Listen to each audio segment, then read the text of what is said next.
I'd like to wish everybody a good morning.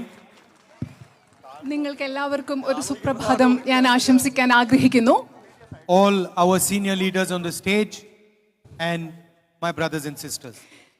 നമ്മുടെ വേദിയിലുള്ള ഏറ്റവും മുതിർന്ന നേതാക്കൾക്കും ഇവിടെ എത്തിച്ചേർന്നിട്ടുള്ള എൻ്റെ എല്ലാ സഹോദരി സഹോദരന്മാർക്കും ഞാനൊരു സുപ്രഭാതം ആശംസിക്കുന്നു. Over the years, I have constantly been told how difficult it is to be a fisherman in India. വർഷങ്ങളായി ഞാൻ സ്ഥിരമായിട്ട് കേട്ടുകൊണ്ടിരിക്കുകയാണ്, ഇന്ത്യയിൽ മത്സ്യബന്ധനത്തിന്റെ ഭാഗമായ ഒരാൾ എന്ന നിലയിൽ ജീവിക്കുന്നത് എത്രമാത്രം ബുദ്ധിമുട്ടാണെന്ന് വർഷങ്ങളായി ഞാൻ കേട്ടുകൊണ്ടിരിക്കുകയാണ്. And I've always been interested in seeing these things with my own eyes. എന്താണ് നിങ്ങളുടെ ജീവിതം എന്ന് എനിക്ക് ഇത്രയും നാളായി ഇതൊക്കെ കേട്ടുകൊണ്ട് എൻ്റെ കണ്ണുകൾ കൊണ്ട് നേരിട്ട് കാണണം, അതിൽ എനിക്ക് താല്പര്യമുണ്ടായിരുന്നു. I wanted to get a sense of the experience that many of you go through every day. നിങ്ങൾ എല്ലാവരും നിരന്തരം അനുദിനം നിങ്ങൾ കടന്നു പോകുന്ന അനുഭവങ്ങളെ കുറിച്ച് നേരിട്ട് എനിക്കൊരു അനുഭവം ഉണ്ടാകണം, നേരിട്ട് എനിക്കത് ബോധ്യപ്പെടണം എന്ന് ഞാൻ ആഗ്രഹിക്കുന്നുണ്ട്. And for some time I have been telling the senior leaders in the Congress that I want to go and see what it is like. കുറച്ച് നാളുകളായി കോൺഗ്രസിലെ മുതിർന്ന നേതാക്കളോട് ഞാൻ പറഞ്ഞുകൊണ്ടേ ഇരിക്കുകയായിരുന്നു, എനിക്ക് നമ്മുടെ നാട്ടിലെ മത്സ്യത്തൊഴിലാളികളുടെ ജീവിതം എന്താണെന്ന് കാണണം, നേരിട്ട് കാണണമെന്ന് ഞാൻ പറഞ്ഞുകൊണ്ടിരിക്കാൻ, എനിക്ക് പോയി കാണണമെന്ന് പറയുകയായിരുന്നു. But every time they would make some excuse or the other. പക്ഷെ ഓരോ പ്രാവശ്യവും ഞാനിത് പറയും, അവർ ഓരോ ഒഴികഴിവ് പറഞ്ഞു മാറുകയായിരുന്നു. Maybe my security people didn't want me to go, whatever it is. പക്ഷെ എൻ്റെ സുരക്ഷാ കാരണങ്ങൾ കൊണ്ട്, എൻ്റെ സുരക്ഷയുടെ ഭാഗമായിട്ടുള്ള ആളുകൾ ഞാൻ അവിടെ പോകണമെന്ന് ആഗ്രഹിച്ചിരുന്നില്ല, അതുകൊണ്ടായിരിക്കാം ഓരോ പ്രാവശ്യവും അവർ ഓരോ എക്സ്ക്യൂസ് പറഞ്ഞത്. So this morning I went into the sea early morning with my brothers. ഇന്ന് രാവിലെ അതിരാവിലെ ഞാൻ കടലിലേക്ക് എൻ്റെ സഹോദരന്മാരുടെ കൂടെ പോയി. And I want to tell you, you know this experience, but I want to tell you what I saw. നിങ്ങൾക്ക് ഈ അനുഭവം എന്താണെന്ന് അറിയാം, പക്ഷെ നിങ്ങളോട് ആ അനുഭവം എന്താണെന്ന് പറയാൻ ഞാൻ ആഗ്രഹിക്കുന്നു. भैया disturb मत कीजिए. From the beginning, from the moment the boat left the shore to the moment the boat came back, every single force was trying to fight my brothers. എപ്പോഴാണോ കടലിൽ നിന്ന്, തീരത്ത് നിന്ന് ആ ബോട്ട് എടുത്ത നിമിഷം മുതൽ തിരിച്ചു വന്ന ആ നിമിഷം വരെ അവിടെ എൻ്റെ സഹോദരന്മാർക്കെതിരെ പ്രവർത്തിച്ചുകൊണ്ടുള്ള ശക്തികളായിരുന്നു. They take the entire risk. ഏറ്റവും വലിയ റിസ്ക് എടുത്തുകൊണ്ട്, അപകട സാധ്യതകൾ നേരിട്ടുകൊണ്ടാണ് എൻ്റെ സഹോദരി വള്ളത്തിൽ കടലിലേക്ക് പോകുന്നത്. They put their entire labor. അവരുടെ എല്ലാ തൊഴിലും ചെയ്തുകൊണ്ടാണ്, അവരുടെ എല്ലാ പരിശ്രമത്തിന്റെയും ഭാഗമായിട്ടാണ് അവരവിടെ പോകുന്നത്. They fight the sea. അവര് കടലിനെതിരെ പോരാടുകയാണ്. They buy the net. അവരവരുടെ വല വാങ്ങുകയാണ്. അവരെന്ന് പറയുമ്പോൾ നിങ്ങള്. And somebody else gets the profit. പക്ഷേ നിങ്ങൾ ഇതെല്ലാം ചെയ്യുമ്പോൾ, മത്സ്യത്തൊഴിലാളികളായ എൻ്റെ സുഹൃത്തുക്കൾ ഇതെല്ലാം ചെയ്യുമ്പോൾ ഇതിന്റെ ലാഭം കിട്ടുന്നത് മറ്റാർക്കോ ആണ്. And this morning we went. We threw the net, we pulled the net back out, and there was one squid in it. ഇന്ന് ഞങ്ങൾ രാവിലെ പോയപ്പോ വല വിരിച്ചു, വല വീശി വല തിരിച്ചെടുത്തു. അതിനകത്ത് ഒരു മത്സ്യം മാത്രമേ ഉണ്ടായിരുന്നുള്ളൂ. So the whole investment that was put into the boats, into the journey, the petrol, within 1 minute we saw that there was no return. ഇന്ന് നമ്മൾ നടത്തിയ എല്ലാ നിക്ഷേപം, പെട്രോൾ, വല വിരിച്ചു, അതുപോലെ വള്ളം, പക്ഷെ അതിനെല്ലാം 1 മിനിറ്റിൽ നമുക്ക് മനസ്സിലാക്കി ഇത്രയും നമ്മൾ നിക്ഷേപം നടത്തുന്നു, ഇത്രയും ശ്രമങ്ങൾ ഉണ്ടാകുന്നു, പക്ഷെ അതിനൊരു പ്രതിഫലവും കിട്ടുന്നില്ല. In my mind I was expecting the net to be full of fish. എൻ്റെ മനസ്സിൽ ഞാൻ വിചാരിച്ചത് വല വിരിച്ച് തിരിച്ചെടുക്കുമ്പോൾ അതിൽ മുഴുവൻ മത്സ്യങ്ങളായിരിക്കും എന്നായിരുന്നു ഞാൻ പ്രതീക്ഷിച്ചത്. And then the net came back empty. പക്ഷേ ആ വല ശൂന്യമായിട്ട്, അതിലൊന്നും ഇല്ലാതെയാണ് തിരിച്ചു വന്നത്. So I saw with my own eyes your experience. ഞാൻ എൻ്റെ കണ്ണുകൾ കൊണ്ട് നിങ്ങൾ എല്ലാ ദിവസവും നേരിടുന്ന അനുഭവം ഞാൻ കണ്ടു.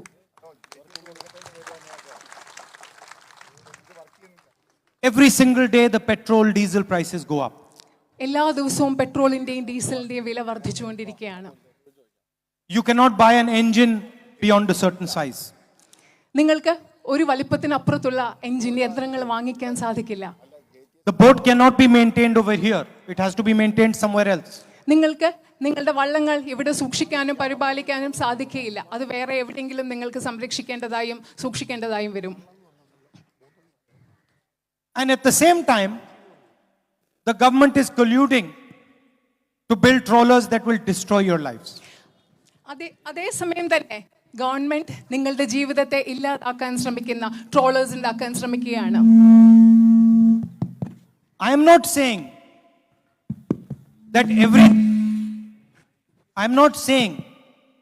that everything should be done for your benefit, but some sense of fairness has to be there. ഞാൻ പറയില്ല എല്ലാം നിങ്ങളുടെ മാത്രം ആനുകൂല്യങ്ങൾക്കും ക്ഷേമത്തിനും വേണ്ടിയും ചെയ്യണമെന്ന് ഞാൻ പറയുന്നില്ല. പക്ഷേ നിങ്ങൾക്കും ആനുകൂല്യം ഉണ്ടാവണം. ചില ഒരു നീതിബോധം, അത്യാവശ്യം നീതിബോധം ഈ കാര്യങ്ങളിൽ ഗവൺമെന്റിന് ഉണ്ടാവണം. A fisherman told me if they come 1 hour late, they don't get the same price that they would get if they came 1 hour before. എൻ്റെ സുഹൃത്തുക്കൾ, മത്സ്യബന്ധന തൊഴിലാളികളെ എൻ്റെ സുഹൃത്തുക്കൾ പറയുകയുണ്ടായി, 1 മണിക്കൂർ താമസിച്ചു വന്നാൽ അവർക്ക് കിട്ടുന്ന വില 1 മണിക്കൂറിന് മുമ്പ് കിട്ടാമായിരുന്ന വില അവർക്ക് ലഭിക്കുന്നില്ല എന്ന് പറയുകയുണ്ടായി. I asked them, do you have insurance? He says, no, people do not insure us. ഞാൻ അവരോട് ചോദിച്ചു, നിങ്ങൾക്ക് ഇൻഷുറൻസ് ഉണ്ടോ? അപ്പോൾ അവരെന്താ മറുപടി പറയുന്നത്? ഇല്ല, ഞങ്ങൾക്ക് ഇൻഷുറൻസ് ഇല്ല, ആരും ഞങ്ങൾക്ക് ഇൻഷുറൻസ് ചെയ്യുന്നില്ല, തരുന്നില്ല. So what I wanted to tell you here in this meeting എനിക്ക് അതുകൊണ്ട് നിങ്ങളോട് യോഗത്തിൽ പറയാനുള്ളത് is that I have a sense of what you're dealing with. എനിക്ക് നിങ്ങളോട് പറയാൻ ആഗ്രഹിക്കുന്നത്, നിങ്ങൾ കടന്നു പോകുന്ന അനുഭവങ്ങളെക്കുറിച്ച് എനിക്കിപ്പോൾ ഒരു ധാരണയുണ്ട്. And now when a fisherman comes to me and says, I'm struggling, I understand little bit more about what you are going through. ഇപ്പോൾ മത്സ്യബന്ധന തൊഴിലാളികളായ നിങ്ങൾ ഓരോരുത്തരും എൻ്റെ അടുത്ത് വന്നിട്ട് എനിക്ക് ബുദ്ധിമുട്ടുണ്ട് എന്ന് പറയുമ്പോൾ ഒരു പരിധിവരെ നിങ്ങളുടെ ബുദ്ധിമുട്ട് എന്താണെന്ന് എനിക്ക് മനസ്സിലാക്കാൻ സാധിക്കും. Of course, I will never understand exactly your reality. ഒരിക്കലും നിങ്ങൾ എങ്ങനെയാണോ നിങ്ങളുടെ യാഥാർത്ഥ്യം നിങ്ങൾ അനുഭവിക്കുന്നത് പോലെ ആ അളവിൽ എനിക്ക് മനസ്സിലാക്കാൻ സാധിക്കില്ല, എനിക്കറിയാം. I only pull the net for 1 day. ഞാൻ വല വിരിച്ചതും വല വീശിയതും ഒറ്റ ദിവസത്തേക്ക് മാത്രമാണ്. You do it every day. പക്ഷെ നിങ്ങളത് എല്ലാ ദിവസവും ചെയ്യുന്നവരാണ്. So I understand and I respect what you are doing. ഞാൻ നിങ്ങൾ എന്താണ് ചെയ്യുന്നതെന്ന് ഞാൻ മനസ്സിലാക്കുകയും അതിന്റെ പേരിൽ നിങ്ങളെ ബഹുമാനിക്കുകയും ചെയ്യുന്നു. I would say even stronger, I admire what you are doing. ഞാൻ കുറച്ചുകൂടി ശക്തമായി പറഞ്ഞാൽ ഞാൻ നിങ്ങൾ എന്ത് ചെയ്യുന്നു അതിനെ ആരാധിക്കുന്നു.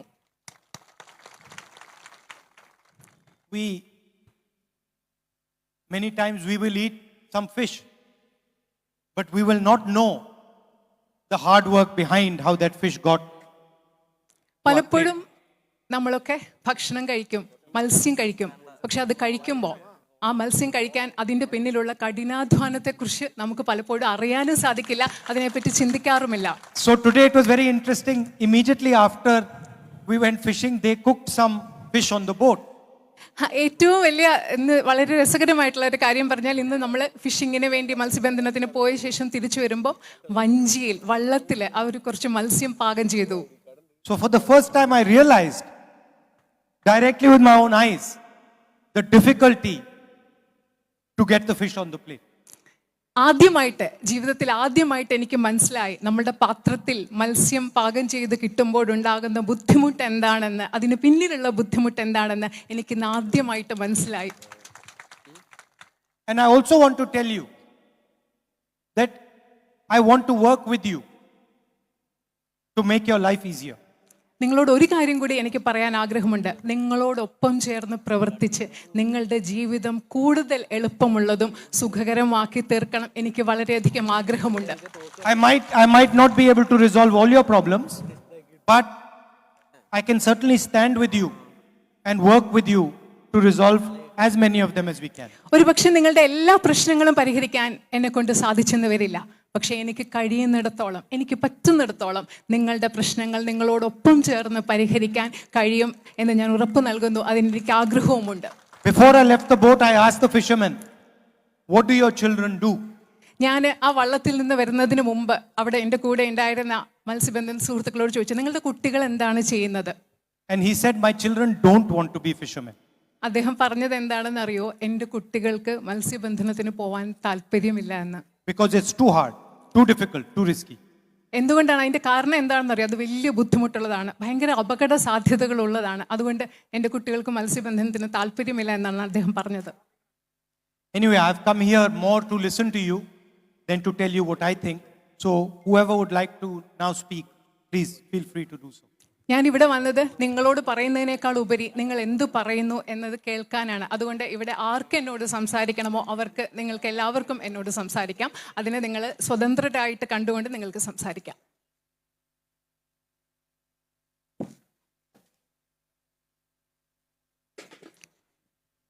They will not be able to see. So that you can translate. Yes, you must go. भैया आप यहीं रुक जाओ. अच्छा आप बच्चों को यहाँ रोको. भैया यहाँ रुको. Stay. അങ്ങേയറ്റം ഈ റോയിലുണ്ടോ? This way it will not work. Thank you. Fisherman കമ്മ്യൂണിറ്റിക്ക് വേണ്ടി എന്ത് ചെയ്യണമെന്നാണ് സാറിന്റെ ആഗ്രഹം? Rahulji, he is asking, what do you want to do for the fisher community? I think, should we go because people cannot see us? Let's go up there. Yes. They can't see over there. वहाँ दिखता नहीं. So, I think the question is, what would we like to do for the fishermen community? അവിടുത്തെ ചോദ്യം എന്ന് പറഞ്ഞാൽ മത്സ്യബന്ധന സമൂഹത്തിന് വേണ്ടി നമ്മൾ എന്താണ് ചെയ്യാൻ ആഗ്രഹിക്കുന്നതെന്നാണ്. I work quite a lot with farmers' issues. ഞാൻ കർഷകരുടെ പ്രശ്നങ്ങളുമായി ബന്ധപ്പെട്ട് വളരെയധികം പ്രവർത്തിക്കുന്നുണ്ട്. And now they've got these 3 new farm bills. ഇപ്പോ ഇവിടെ 3 കർഷക നിയമങ്ങൾ നമ്മുടെ രാജ്യത്ത് നടപ്പിൽ വന്നിട്ടുണ്ട്. And the idea is to destroy the agricultural system of India. അതിന്റെ പിന്നിലുള്ള ആശയം എന്ന് പറയുന്നത് ഭാരതത്തിലെ കാർഷിക വ്യവസ്ഥയെ ഇല്ലാതാക്കുക എന്നതാണ്. Just like our farmers farm the land, you farm the sea. എങ്ങനെയാണോ നമ്മുടെ കർഷകർ ഭൂമിയിൽ കൃഷി ചെയ്യുന്നത്, അതുപോലെ കടലിൽ കൃഷി ചെയ്യുന്നവരാണ് നിങ്ങൾ ഓരോരുത്തരും. The farmers have their ministry in Delhi. You don't have a ministry in Delhi. കർഷകർക്ക് അവരുടേതായ ഒരു മന്ത്രാലയം ഡൽഹിയിലുണ്ട്, പക്ഷേ നിങ്ങൾക്കൊരു മന്ത്രാലയം ഡൽഹിയിലില്ല. No one speaks for you in Delhi. നിങ്ങൾക്ക് വേണ്ടി ഒരു കാര്യക്ഷമമായ മന്ത്രാലയം ഡൽഹിയിലില്ല. So the first thing I would like to do is have a ministry dedicated to the fishermen of our country. നമ്മുടെ നാട്ടിലെ മത്സ്യത്തൊഴിലാളികൾക്ക് വേണ്ടി, മത്സ്യബന്ധന സമൂഹത്തിൽ പ്രവർത്തിക്കുന്നവർക്ക് വേണ്ടി കാര്യക്ഷമതയോടുകൂടി പ്രവർത്തിക്കുന്ന ഒരു മന്ത്രാലയം ഉറപ്പാക്കുക എന്നതാണ് എനിക്ക് ആദ്യമായി ചെയ്യാൻ കഴിയുന്നത്, ചെയ്യേണ്ടതെന്ന് ഞാൻ നിങ്ങളോട് പറയുന്നു. So that your issues can be defended and protected across the country. എന്തെന്ന് വെച്ചാൽ നിങ്ങളുടെ എല്ലാവരുടെയും പ്രശ്നങ്ങൾ എന്താണെന്ന് മനസ്സിലാക്കാനും അത് പരിഹരിക്കാനും രാജ്യമെമ്പാടും ഒരു സംവിധാനം ഉണ്ടാകുന്നതിന് വേണ്ടിയാണ് അങ്ങനെ കാര്യക്ഷമമായ ഒരു മന്ത്രാലയം വേണം എന്ന് ഞാൻ ആദ്യമായി ആഗ്രഹിക്കുന്നത്. Of course, there are many details. I would like to try and understand how we could make it easier for you, simpler for you. അവിടെ ധാരാളം വിശദാംശങ്ങളുണ്ട്. ഈ വക കാര്യങ്ങളൊക്കെ നിങ്ങൾക്ക് ഏറ്റവും കൂടുതൽ എളുപ്പമുള്ളതും ലളിതമാക്കി എങ്ങനെ ആക്കി തീർക്കാം എന്നതിനെ പറ്റി ധാരാളം വിശദാംശങ്ങളെ പറ്റി ചർച്ച ചെയ്യേണ്ടതുണ്ട്. Today, the petrol price internationally is dropping. ഇന്ന് അന്തർദേശീയ തലത്തിൽ പെട്രോളിന്റെ വില കുറഞ്ഞുകൊണ്ടിരിക്കുകയാണ്. But in India, the petrol and diesel price is rising. പക്ഷേ ഇന്ത്യയിൽ പെട്രോളിന്റെയും ഡീസലിന്റെയും വില ഉയർന്നുകൊണ്ടിരിക്കുകയാണ്. This money is being taken out of your pockets and given to 2 or 3 businessmen in India. ഈ പൈസ എന്ന് പറയുന്നത് നിങ്ങളുടെ പോക്കറ്റുകളിൽ നിന്നെടുത്ത് ഇന്ത്യയിലെ 2 or 3 വ്യവസായികൾക്ക് നൽകിക്കൊണ്ടിരിക്കുകയാണ് ചെയ്യുന്നത്. I would like to make sure that more of this money comes into your pocket. എനിക്ക് ഈ പൈസ നിങ്ങളുടെ പോക്കറ്റിലേക്ക് തിരിച്ചു വരും, ഇതിൽ കൂടുതൽ പൈസ നിങ്ങളുടെ പോക്കറ്റിലേക്ക് തിരിച്ചു വരും എന്ന് ഉറപ്പാക്കാൻ ഞാൻ ആഗ്രഹിക്കുന്നു. And I would certainly look into what the Kerala government is doing with regards to these trawlers that they're building. നമ്മുടെ ഇവിടുത്തെ കേരള ഗവൺമെന്റ് ട്രോളിങ്ങിനെ പറ്റി, ട്രോളേഴ്സിനെ പറ്റി, അതിനെപ്പറ്റി എന്താണ് ചെയ്യുന്നത് എന്ന കാര്യത്തെക്കുറിച്ച് ഞാൻ വിശദമായി പരിശോധിക്കാനും ആഗ്രഹിക്കുന്നു. I don't like an unfair situation. നീതിയില്ലാത്ത, നീതികേടിൻ്റെതായിട്ടുള്ള ഒരു സാഹചര്യം, നിങ്ങൾക്ക് നീതി ലഭിക്കാത്ത ഒരു സാഹചര്യം എനിക്ക് ഒരിക്കലും ഇഷ്ടപ്പെടാനാവില്ല. I am for competition, but not unfair competition. ഞാൻ മത്സരത്തിന് വേണ്ടിയാണ്, മത്സരാത്മകതയ്ക്ക് വേണ്ടിയാണ്, പക്ഷേ നീതിയില്ലാത്ത ഒരു മത്സരത്തിന് വേണ്ടിയല്ല. So there should be a level playing field for everybody. എല്ലാവർക്കും തുല്യമായി പ്രവർത്തിക്കാൻ ആവശ്യമായ ഒരു സാഹചര്യം നിങ്ങൾക്ക് എല്ലാവർക്കും ഇവിടെ ഉണ്ടാവണം. Yes. We'll go there. No, because there they can't see. Okay. ഞങ്ങള് രാത്രി നൈറ്റ് നോട് ചെയ്യുന്നതുകൊണ്ട് ഒരു തൊഴിലും ഞങ്ങൾക്ക് ചോദ്യം പറഞ്ഞാട്ടെ ചേട്ടാ. ഒരു പണിയും ഇല്ല. 3-3.5 മാസം കൊണ്ട് പട്ടിണി കിടന്ന് വയ്യ. 3-3.5 മാസമായി ഞങ്ങള് പണിക്ക് പോയിട്ട് കടലിൽ നിന്ന് 1 രൂപയും കിട്ടാൻ സാധ്യതയില്ല. അങ്ങനെ ഞങ്ങൾ ഒരുപാട് കഷ്ടപ്പെടുന്നുണ്ട്. Rahulji, what he is saying is for 3.5 months. Kerala government മത്സ്യത്തൊഴിലാളികളുടെ മത്സ്യം ലേലം ചെയ്ത് അതും കമ്മീഷൻ പറ്റുകയാണ്. അത് ഒഴിവാക്കി അവർക്ക് ആ ഗവൺമെന്റിന്റെ ലേലം ഒഴിവാക്കണം. They want auction to be done here. They want auction. Excuse me.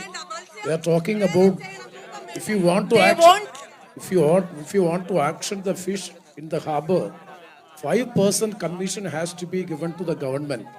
The government of Kerala has issued a ordinance by which a new condition has been stipulated by which 5% commission is required. They want to abolish that commission because it is the right of the fishermen, say their freedom.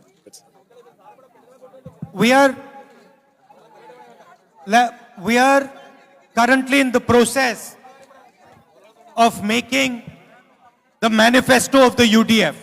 ഇപ്പോ ഞങ്ങൾ ഈ സമയത്തെ UDFന്റെ പ്രകടന പത്രിക നിർമ്മിച്ചുകൊണ്ടിരിക്കുന്ന പ്രക്രിയയുടെ ഭാഗമാണ്. We are having consultations with different groups, different communities about what they want in the manifesto.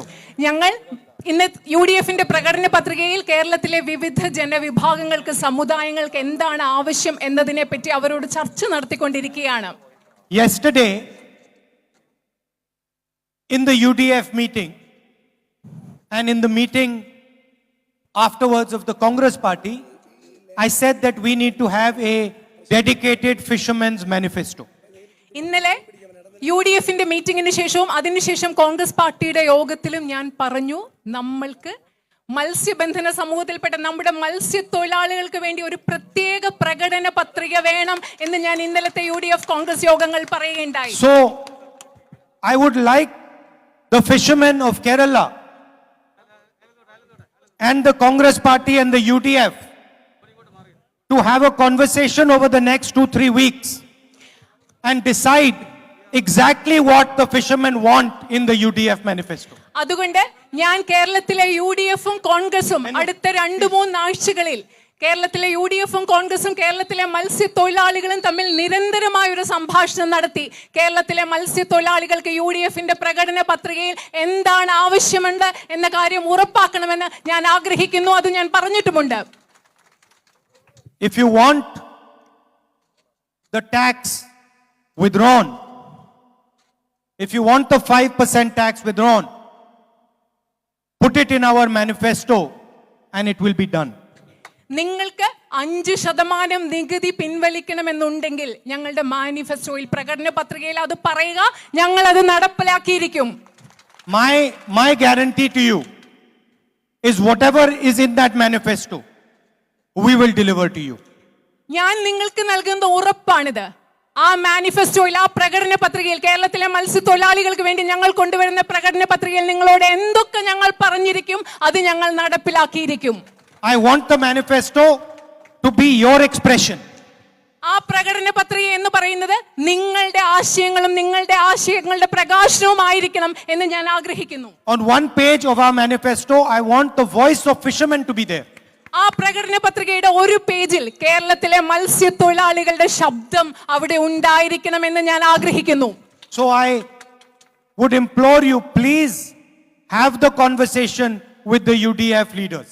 അതുകൊണ്ട് ഞാൻ നിങ്ങളോട് അഭ്യർത്ഥിക്കുകയാണ്, ഇവിടെയുള്ള എല്ലാവരോടും ഞാൻ അഭ്യർത്ഥിക്കുകയാണ്, നിങ്ങൾ ദയവായി UDFന്റെ നേതാക്കളോട് നിങ്ങൾ നിങ്ങളുടെ പ്രശ്നങ്ങളെ പറ്റി സംസാരിക്കുക. I don't want a situation where what we are committing to you is not clear.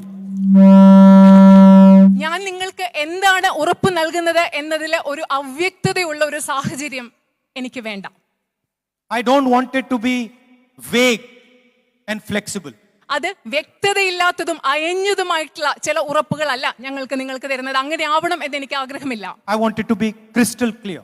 അത് ഒരു സ്ഫടികം പോലെ വ്യക്തമായിട്ടുള്ള ഉറപ്പുകളായിരിക്കണം നിങ്ങൾക്ക് നൽകേണ്ടത് എന്ന് ഞാൻ ആഗ്രഹിക്കുന്നു. So it is easy for us to deliver. അതുകൊണ്ട് ഈ കാര്യങ്ങൾ നിങ്ങൾക്ക് നടപ്പിലാക്കുക എന്നുള്ളത് ഞങ്ങളെ സംബന്ധിച്ചിടത്തോളം വളരെ എളുപ്പമായിരിക്കും. You should know that if we support the UDF in this election, this is what the UDF is going to give us. 1, 2, 3. നിങ്ങൾക്ക് കൃത്യമായി അറിയാൻ സാധിക്കണം, ഈ വരുന്ന തെരഞ്ഞെടുപ്പിൽ നിങ്ങൾ ഐക്യജനാധിപത്യ മുന്നണിയെ പിന്തുണയ്ക്കുകയാണെങ്കിൽ 1, 2, 3 ഈ ക്രമത്തിൽ ഐക്യജനാധിപത്യ മുന്നണി ഗവൺമെന്റ് ഞങ്ങൾക്ക് വേണ്ടി ചെയ്യാൻ പോകുന്നത് ഇതൊക്കെ ആയിരിക്കണം എന്ന് നിങ്ങൾ കൃത്യമായി അറിഞ്ഞിരിക്കണം. Consider the manifesto to be a platform of your desires, of your dreams. നിങ്ങളുടെ അഭിലാഷങ്ങളുടെ, നിങ്ങളുടെ സ്വപ്നങ്ങളുടെ ഒരു വേദിയായിട്ട് നിങ്ങൾ ഐക്യജനാധിപത്യ മുന്നണിയുടെ പ്രകടന പത്രികയെ കാണണം എന്ന് ഞാൻ നിങ്ങളോട് അഭ്യർത്ഥിക്കുന്നു. It is your instrument. അത് നിങ്ങളുടെ ഉപകരണമാണ്. അടുത്ത questions. We'll get the questions.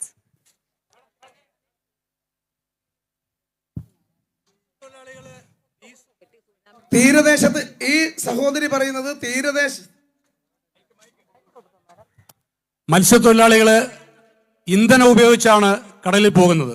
ഡീസലായാലും petrol ആയാലും മണ്ണെണ്ണയായാലും. ഞങ്ങള് റോഡ് ഉപയോഗിക്കുന്നില്ല. റോഡ് സെസ് എന്നുള്ള രീതിയിൽ 18 രൂപയാണ് കേന്ദ്ര സർക്കാർ ഈ ഇന്ധന സബ്സിഡി നികുതിയായി വാങ്ങുന്നത്. റോഡ് സെസ് ആൻഡ് ഇൻഫ്രാസ്ട്രക്ചർ എന്ന് പറഞ്ഞ് 18 രൂപ വാങ്ങുന്നുണ്ട്. മത്സ്യത്തൊഴിലാളികൾ, കടൽ ഉപയോഗിക്കുന്ന മത്സ്യത്തൊഴിലാളികളിൽ നിന്ന് ഈ 18 രൂപ ഈടാക്കുന്നത് ഒഴിവാക്കി ഞങ്ങളുടെ മത്സ്യബന്ധന മേഖലയ്ക്ക് സഹായകരമായി പ്രവർത്തിക്കാൻ ബഹുമാനപ്പെട്ട കേന്ദ്ര സർക്കാരിൽ UP അധികാരത്തിൽ സഹായിക്കുമോ? He's saying that they are not using the road, they are using petrol, diesel, etc., kerosene, etc. 18 rupees are being charged from them. If UP government comes into power, will we be doing something in this regard? So they are just using the sea. So what will be our assurance if UP comes to power? All these things, please put them in the manifesto. Tell us what you want us to do. We will put it in the manifesto. And my guarantee is if there is a line in the manifesto, we will deliver that line to you. നിങ്ങൾക്ക് എന്തൊക്കെ ആവശ്യങ്ങളുണ്ടോ, ഈ പറഞ്ഞതുപോലെയുള്ള ആവശ്യങ്ങൾ നിങ്ങൾ ദയവായി ഞങ്ങളുടെ പ്രകടന പത്രികയിൽ എഴുതി ചേർക്കുക. ഞാൻ നിങ്ങൾക്ക് ഉറപ്പ് തരുന്നു, ഈ പ്രകടന പത്രികയിൽ ഈ കാര്യത്തെ പറ്റി ഒരു വരി ഞങ്ങൾ എഴുതിയിട്ടുണ്ടെങ്കിൽ അത് ഞങ്ങൾ നടപ്പിലാക്കിയിരിക്കും.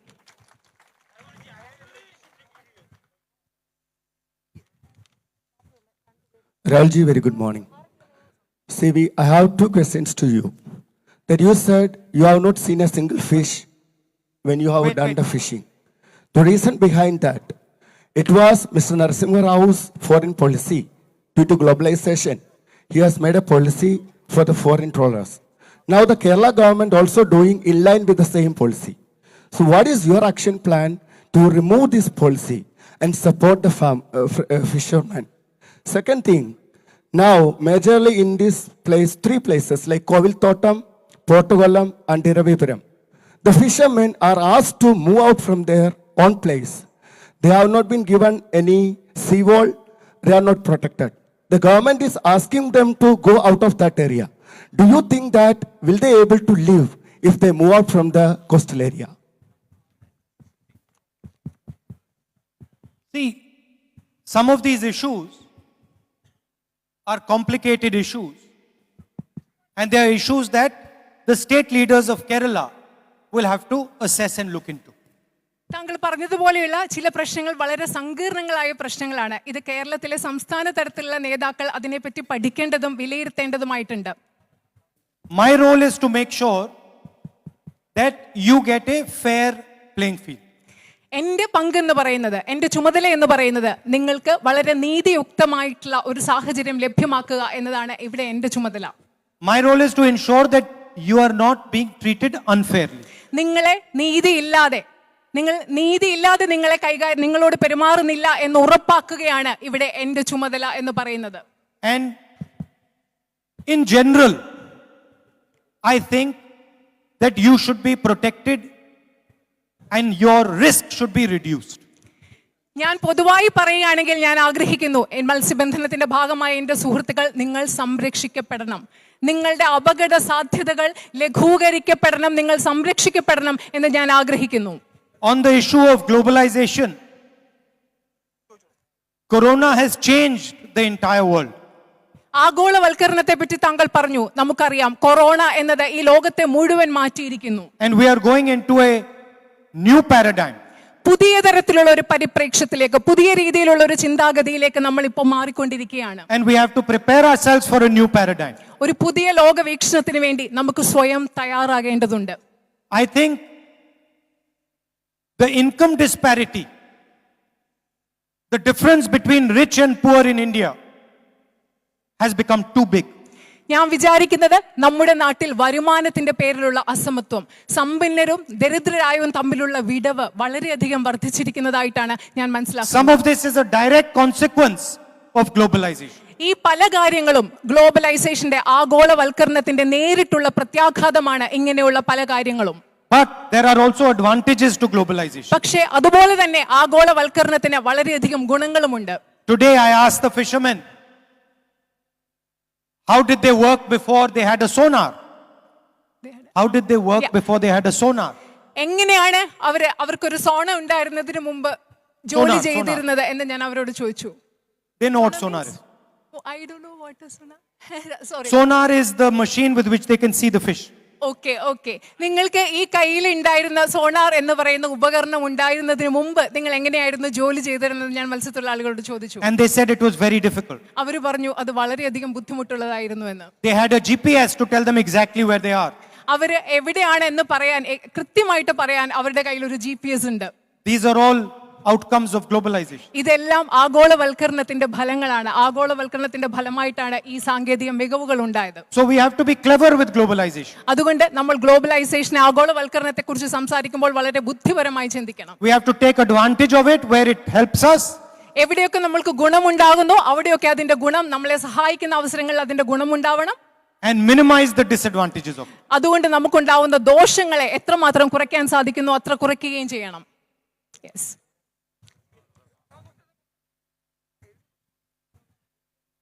Dear Rahul ji, we have identified 11 crisis problems which I have given it in the paper.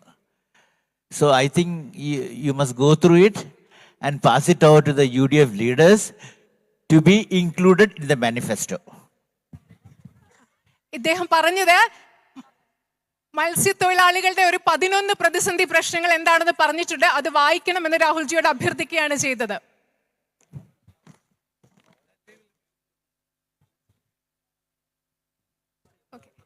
There's a question. Fisher are the ones who are getting the maximum foreign exchange for India, but nobody considers them in that way. What are you going to do for the welfare of the children of the fisher community? Well, I think education is central to the future of the children of our community. നമ്മുടെ സമുദായത്തിലെ കുട്ടികളുടെ ഭാവിയിൽ ഏറ്റവും പ്രധാനപ്പെട്ടത് എന്ന് പറയുന്നത് വിദ്യാഭ്യാസമാണ്. And also, if our community is to educate its people, finances are required. അത് മാത്രമല്ല, നമ്മളുടെ കുട്ടികളെ നമുക്ക് പഠിപ്പിക്കണമെങ്കിൽ അതിനു വേണ്ട പൈസ നമ്മുടെ കയ്യിൽ വേണം. In the last Lok Sabha election, we had a concept called Nyay. കഴിഞ്ഞ ലോക്സഭാ തെരഞ്ഞെടുപ്പിൽ ഞങ്ങൾ ന്യായ് എന്ന് പറയുന്ന ഒരു ആശയം ഇവിടെ മുൻപോട്ട് വെച്ചു. Where we would guarantee that every poor person gets 72,000 rupees a year in their bank account. ആ പദ്ധതി പ്രകാരം ഈ രാജ്യത്തെ ദരിദ്രരായ ഓരോ വ്യക്തിക്കും 72,000 രൂപ അവരുടെ ബാങ്ക് അക്കൗണ്ടിൽ കിട്ടും എന്നാണ് ആശയമാണ് ഞങ്ങൾ മുൻപോട്ട് വെച്ചത്. In our manifesto, we are developing a version of Nyay. നമ്മുടെ UDFന്റെ കേരളത്തിലെ പ്രകടന പത്രികയിൽ ന്യായിന്റെ മറ്റൊരു വകഭേദം ഞങ്ങൾ ചിന്തിച്ചുകൊണ്ടിരിക്കുകയാണ്, വികസിപ്പിച്ചുകൊണ്ടിരിക്കുകയാണ്. Where every single poor person in Kerala will get in their bank account money. ആ പുതിയ ന്യായ പദ്ധതി അനുസരിച്ച്, കേരളത്തിൽ നടപ്പാക്കാൻ ഉദ്ദേശിക്കുന്ന ന്യായ പദ്ധതി അനുസരിച്ച് കേരളത്തിലെ ദരിദ്രരായ ഓരോ വ്യക്തിക്കും നിങ്ങളുടെ ബാങ്ക് അക്കൗണ്ടിൽ പൈസ ലഭിക്കും. That will make their life easier and it will make it easier for them to educate their children. അത് കേരളത്തിലെ ദരിദ്രരായ വ്യക്തികളുടെ ജീവിതത്തെ കുറച്ചുകൂടി എളുപ്പമുള്ളതാക്കും. അത് നിങ്ങളുടെ കുട്ടികളുടെ വിദ്യാഭ്യാസത്തിന് കൂടുതൽ കാര്യക്ഷമമായി പ്രവർത്തിക്കുന്നതിന് നിങ്ങളെ പ്രാപ്തരാക്കുകയും ചെയ്യും. And we must also make education accessible to our fishermen by helping them with loans, by helping them with access to our institutions. അത് മാത്രമല്ല, നമ്മുടെ മത്സ്യബന്ധന സമുദായത്തിലുള്ള കുട്ടികൾക്ക് വിദ്യാഭ്യാസം അവർക്ക് കൂടുതൽ വിദ്യാഭ്യാസ സ്ഥാപനങ്ങളിൽ പ്രവേശിക്കാനുള്ള അവസരം ഉണ്ടാക്കണം. അവർക്ക് കൂടുതൽ വിദ്യാഭ്യാസ വായ്പകൾ ലഭിക്കാനുള്ള സൗകര്യവും ഉണ്ടാക്കണമെന്ന് ഞാൻ കരുതുന്നു. These are some of the things that we are planning to do when we come to power in Kerala. ഐക്യജനാധിപത്യ മുന്നണി കേരളത്തിലെ അധികാരത്തിൽ വരുമ്പോൾ ഞങ്ങൾ ചെയ്യാൻ ഉദ്ദേശിക്കുന്ന ഏതാനും ചില കാര്യങ്ങളാണ് ഞാൻ നിങ്ങളോട് പറഞ്ഞത്. Yeah, I think one thing I would say is we should have a dedicated conversation with our fishermen for the manifesto. ഒരു കാര്യം എനിക്ക് കൃത്യമായി പറയാനുള്ളത്, നമ്മുടെ മത്സ്യത്തൊഴിലാളികളോട് നമുക്ക് കൃത്യമായ നിങ്ങളോടൊരു സംഭാഷണം നമ്മുടെ പ്രകടന പത്രികയ്ക്ക് വേണ്ടി അത്യാവശ്യമാണെന്ന് ഞാൻ കരുതുന്നു. Where across the state we talk to our fishermen, brothers and sisters, and ask them exactly what they need, what protection they need, what support they need. കേരളത്തിൽ മുഴുവനുള്ള മത്സ്യബന്ധന സമുദായത്തിൽപ്പെട്ട മത്സ്യത്തൊഴിലാളികളോട് ഞങ്ങൾ സംസാരിച്ച് എന്ത് സംരക്ഷണമാണ് നിങ്ങൾക്ക് വേണ്ടത്, എന്ത് സഹായമാണ് എന്ന് വേണ്ടതിനെ പറ്റി വളരെ കൃത്യമായൊരു സംഭാഷണം നടത്തണം എന്ന് ഞാൻ ആഗ്രഹിക്കുന്നു. And have on a piece of paper the 4 or 5 most important things that they expect us to do for them. നിങ്ങൾക്ക് വേണ്ട ഏറ്റവും പ്രധാനപ്പെട്ട 4 or 5 കാര്യങ്ങൾ ഒരു കടലാസിൽ എഴുതി അത് കൃത്യമായി രേഖപ്പെടുത്തണം എന്ന് ഞാൻ ആഗ്രഹിക്കുന്നു. I will tell the people who are running the manifesto to do this. Manifesto പ്രകടന പത്രികയുടെ പിന്നിൽ പ്രവർത്തിക്കുന്ന വ്യക്തികളോട് കൃത്യമായിട്ടും കേരളത്തിലെ മത്സ്യത്തൊഴിലാളികളുടെ പ്രധാന പ്രശ്നങ്ങൾ കണ്ടെത്തി അവ രേഖപ്പെടുത്താൻ കൃത്യമായി ഞാൻ ആവശ്യപ്പെടുന്നതായിരിക്കും. Yes. Yeah. You want any question to be taken? No, I think It's fine.